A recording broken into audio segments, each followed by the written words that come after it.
Hey everyone, welcome to today's tutorial. We are going to be working with the PhotoPlay paper collection called Best Dad Ever. I've also bought the ephemera to go along with this collection kit. And like always, there's the 12x12 sticker sheet in the collection along with 12 patterned papers. There are 2 sheets each of 6 different designs and they are double-sided. And we're also going to add in 5 sheets of cardstock. We're going to be making 4 pages, so 2 double layouts, and it's a new cutting guide today. So I have 2 sheets of gray in Smokey Slate from Stampin' Up, and then 2 sheets of navy and 1 sheet of red cardstock, and those other 2 colors are retired, so I'm not sure what the name is because they just came out of my retired cardstock bin. Okay, so we need 3 accent papers and 4 background papers. So this first set of paper here, I'm going to keep that striped paper as an accent. The colors work well with everything, and these 2 journaling card papers, I'm going to put them to the side so we can use them as accents. That gear paper is also going to be an accent paper. I like that it incorporates the blue. And then this red, this is one of the only papers in the collection that really incorporates that nice red color. So I'm going to leave that as my 3rd accent paper. And now here I just need to pick my 4 background pages. So here I'm going to pick the other side of this plaid paper. It's the fishing one. It suits the pictures I want to use, and it suits the people I want to talk about in my pages. But if fishing isn't your thing and it's not going to work with the pictures you have, you could easily swap out and use the back side of that plaid paper is a little bit more generic. And here is my 2nd set of background pages. I'm using these nuts and bolts. It's got a mechanics kind of a theme to it, and I'm going to use that for my 2nd set of pages. And if you don't like the whole nuts and bolts mechanic kind of thing, you can go with this wood grain paper instead here. I'm not going to use the wood grain paper. I like the mechanical paper, and the wood grain paper, I'm going to save it and use it for something else. I mean, there's a million things you can do with wood grain paper, so it makes a nice scrap paper. Okay, let's go ahead and we'll get started with our cutting guide. We have cutting diagrams in my tutorial videos, and I just kind of want to let you know how to read them. So there's the number in top in inches, and that's going to be the size that we're going to cut that cut piece into, and there's a number below it in a circle. So a lot of the times we're making 4 pages or 6 pages when we're using these cutting diagrams, and all these cut pieces can sort of get very disorganized. So that number inside of the circle there represents a pile that you're going to put that cut piece into. So for a 4-page tutorial, we're going to make 4 piles. And for a 6-page tutorial, we're going to make 6 piles. So the numbers are going to be either 1 through 4 or 1 through 6. So page 1 is going to have all the cut pieces that have a circle with the number 1 inside. And so on for the 4 or 6 pages. Now we are going to take 4 out of the 5 pieces of our cardstock. And we are going to cut 1 inch in, 1 inch from the top, and 1 inch from the bottom. And we're going to make a straight line on all 4 sides of each of these pieces of cardstock. What we're basically doing is cutting a 10 by 10 inch square out of the center of this piece of cardstock. The border is going to be put into our pile, and the center, the 10 by 10 inch center, is going to be put to the side, and we're going to be cutting it with another cutting diagram as soon as we're done cutting out all of these squares.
Okay, so for our background papers, we are going to be cutting off 0.25 inches on one side and 0.5 inches off on the other side. The reason why we're offsetting it is because we want the insides of our double layouts to be touching the edges so that they look like they're connected. When your paper goes through the cutter in the same direction that it would be on your layout, that's the side that you want to cut 0.25 inches off on. So when your page is sideways through the cutter, you actually want to cut 0.5 inches off on that side. Okay.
Okay, so as you guys have noticed by now, this is a new cutting guide, and I decided to make a new cutting guide this time with double layouts. So we're still going to do 4 pages,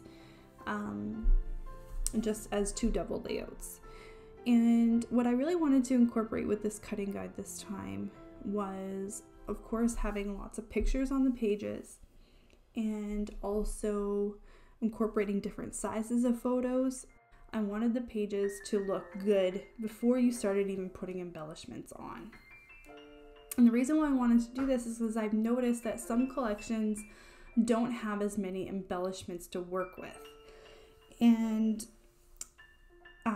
in this particular collection, I had in mind for this because it's not that this collection doesn't have enough embellishments. Like, it had a lot of great stickers on the sticker sheet. We had the 3x4 journaling cards to work with, the 4x6 journaling cards to work with. We had the ephemera pieces to work with. So we did have a lot of pieces to work with, but depending on the theme of your pages, this kind of a collection, because it was so, you know, because it sort of separated its theming. So it's not like we went with an all about dad collection kit that was about a sporty dad or about a dad that only liked fishing or camping. This collection touches on, you know, Mr. Fix-It and mechanical type stuff, but then it switches some of the embellishments to being a sporty, like it has baseball and soccer, and it has a few things like that, and then some of it has like classic cars and that type of thing. And then other embellishments in this collection are about barbecuing and grilling, and then other parts of it are about fishing. So if you only, if not all of these things sort of work with what you're after with your pictures, then all of a sudden you start to really get limited with the embellishments. So I wanted to create a cutting guide on a double layout this time that still incorporated a lot of pictures, but that really didn't need a lot of embellishments on the page. Now this layout here needs a little bit more embellishment than the last set of pages, but this one I really wanted to incorporate some linear areas and almost like a little bit of a blanker area towards the center of the layout, the double layout, because I really think this is going to give an opportunity for some big titles, some big titling, and also for a big journaling area. So I've been noticing on some of my pages sometimes, especially for like this collection where it's kind of like a Father's Day, about a dad, about a parent, that these kind of layouts sometimes could use a lot of journaling. So for me in particular, I plan on journaling on top of that red strip along the top of these two pages. So kind of on top of where the nuts and bolts are, I'm gonna add some white strips that are pre-printed out with my journaling. Okay, and I might add kind of a big title in there as well. So for the theming for my pages, I'm gonna kind of talk about that through the embellishments here. The embellishments today are gonna be very normal to what I normally do. So I'm incorporating the stickers and the die cut pieces along with some of the journaling cards, and I'm strictly using layering. So I'm using foam squares or foam tape to raise some of the pieces off the page, and other pieces I'm sticking directly onto the page itself. So this page here is actually going to be from my perspective about my dad and about him being my dad, but also a grandpa to my kids. So that's the kind of pictures I'm going to incorporate in this layout. And quick story about my dad: he is a mechanic, so he fixes things, and he actually, when I wanted to start this YouTube channel, I brought the idea up to my dad and I said, hey, this is what I want to do, what do you think? And he was all for it, and he watches some YouTube channels as well, obviously not about scrapbooking, but about some of the hobbies that he has. And since day one, he has been, I guess you can call it, critiquing my videos. He usually, before I even wake up in the morning, he watches my video every Friday morning before he goes to work, and he gives me advice, or he tells me if I do something wrong, or if he liked my video, or once in a while he'll be like, you know what, maybe you need to talk a little bit more in your videos, or you need to slow it down or speed it up, or he's always giving me advice and helping me improve my channel. So for that, I'm super grateful. And not a lot of scrapbookers probably have their dads watching their scrapbooking YouTube channel, so that's kind of cool. So this page is going to be about him, and I'm really enjoying incorporating the 3x5 photo size. I think it's especially when you want to put more photos on your pages, I think it really helps to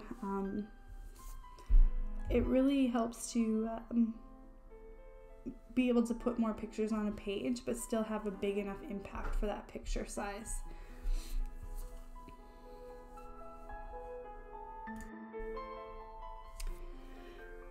So for our second set of layouts here, like this page or this double layout, it really, you can kind of go anywhere with this. Like, you don't need to really put any big clusters of embellishments because the whole layout, it feels like it's filled with pictures. So if you really have something that you really don't have a lot of things to say about, but you just want to incorporate a whole bunch of pictures, and sometimes I do that with camping. Like I've said before, how we have like pictures of tubing or things like that, where like there's not a lot of journaling to do with tubing or certain topics like that, where you're kind of just trying to, you know, get as many pictures in as you can. So like this would be a really good layout for something like that. So for me with this layout, my suggestion would be, if you're gonna do any kind of journaling, is you replace one of the photo areas. There's just not enough space anywhere else that's centralized enough on the page to, I think, really incorporate any kind of journaling. There's definitely not enough space in between things. So I would replace like the 3x3 photo area, or even that 3x5 photo area that has the matted gray cardstock on it. I think that'd be a great area to do that. So this layout here is actually going to be a layout I want to do of my husband with the kids, and we spend a lot of Father's Day weekends at the lake, so we incorporate a lot of fishing that weekend. June is usually great fishing weather, and it's a great time to catch fish in some of the shallower parts of the lake. So we do a lot of fishing, and along with fishing comes Dad on the barbecue. So when we are camping, actually my husband does do a lot of the outdoor cooking. So I thought that really was fitting for this page as well, to incorporate both of those things together. And of course, just the perspective of Dad with my kids. Like they think he's a cool dad, and so I wanted to incorporate some of these sayings on this page. And then I couldn't help but put the tape measure. I cut down the 3x4 white journaling card that says "No one else measures up," and then it says "Number 1 Dad" in a measuring tape. I cut that down so that it would fit into a 3x3 photo area. And I did that because my husband's actually, we have our own company. He is a custom home builder in our area. So the tape measure just seemed perfect for him. Okay, so here I'm just incorporating, kind of putting little pieces of embellishments all over the page. And some of, like all the little fish stickers I did pop up with foam tape. And I did pop up most things on this page with foam tape, and the 3x4 journaling cards are stuck directly down onto the matted cardstock that it's on. Okay, well, thank you guys so much for watching today's tutorial. I'm going to be back next Friday with another tutorial. And then I am going to be taking, for sure, 1 week, maybe 2 weeks off. We're so busy. We have grad. I'm volunteering for 3 days, and it's actually a 2 nights overnight, and it's actually a 3-day outdoor camp trip. And a friend and I are volunteering to be head cook for the kids' camp at school.